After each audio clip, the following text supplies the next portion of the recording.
Hello, I've decided to talk about evil spirits.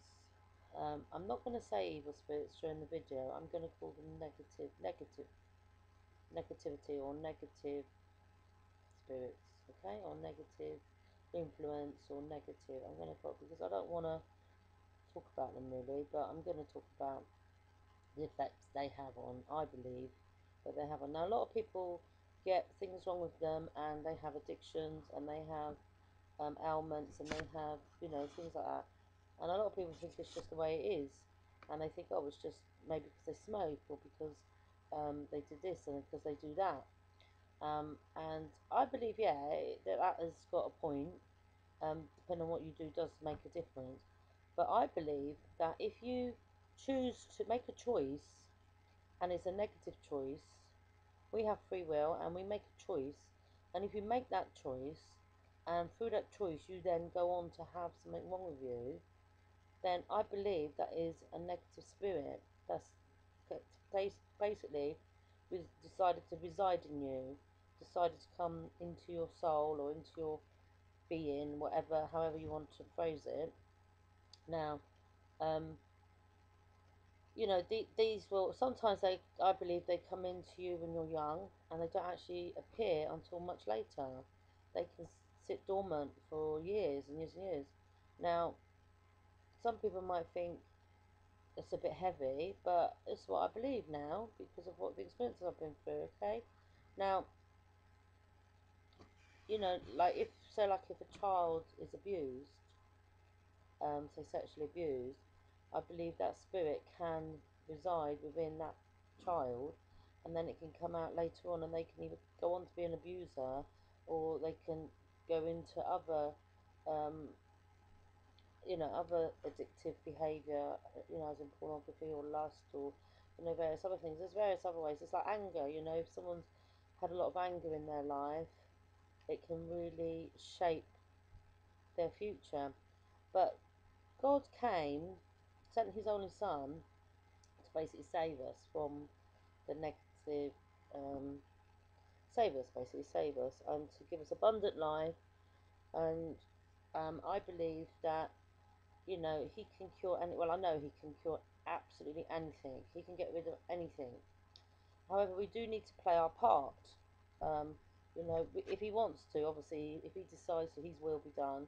If He decides to just clear whatever illness someone's got or take it away, that's his choice. But more often than not, he wants us to learn through it and to strengthen us through, um, trying to help ourselves as well. But he can help us in that. But there are certain things that we need to do as humans to sort of help. It's really hard to explain what I'm trying to say here. I understand it when it's going on in here, but I just try to put it into words and really explain how to explain. So basically, let's just take the addiction of food, alright? Or slothfulness. I believe it's a habit that people get into, yeah, and it could be because of the way they've been brought up. It could have been some influence they've had when they were a child. It could just be something that they've been depressed. Again, I think depression is an evil spirit, an evil negative spirit. It's just a negative. But I don't like you. You can get rid of it through exorcism, fasting, prayer. That's what I believe. However, I also believe. Obviously, there are people who don't believe in God, and they seem to be cured from things. But sometimes, the cure could be final because God still loves everyone, and He loves everyone no matter what, whether you believe in Him or not, He loves you. And if you're making the effort to counteract the negative with a positive, then you can crush that negative out.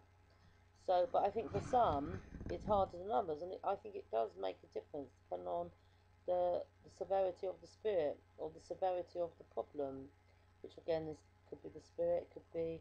I'm not really making a lot of sense, but I really know what I mean.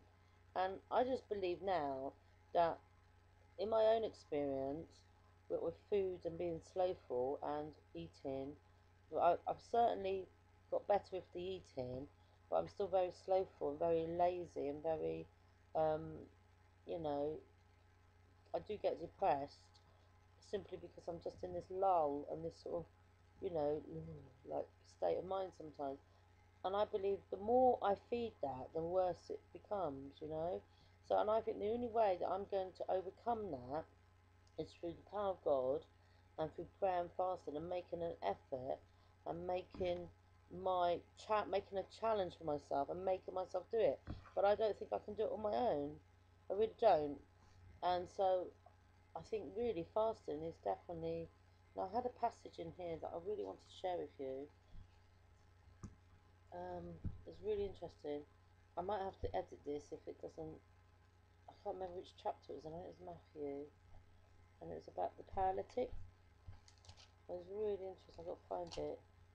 Which passage it was, and it's basically how what had happened was the apostles could. There was this, not paralytic. Here we go. This is it. No, that's not it. All through the Bible, there are passages where Jesus heals people, and he'll get up and say, get up and walk.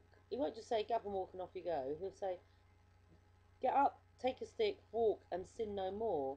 And that's because it was the sin, whether it's their sin or a sin committed against them, that the evil spirit was able to get in. But quite often the evil spirit will only get in if it's you've made that choice. Like you don't think, oh, I know, I'll just have this evil spirit come into me. Of course you don't. If you knew it was an evil spirit, you wouldn't invite them in. But through our nature as humans, we do things that we make choices in our life, and sometimes they're risky choices, and they end up meaning this spirit can come in. Spirits can come in other ways as well, hypnosis, various other ways they can come in. But anyway, here's one. Jesus heals a boy with a demon. Okay, I think this is one. Yep. Um, it says here. This translation, it doesn't say at the end, but a couple of translations, it does say something else. But anyway, it says that Jesus says it's Matthew 17:14 to 20. Okay. When they returned to the crowd, a man came to Jesus, knelt before him, and said, "Sir, have mercy on my soul. He is an epileptic, and has such terrible fits that he often falls in the fire into water.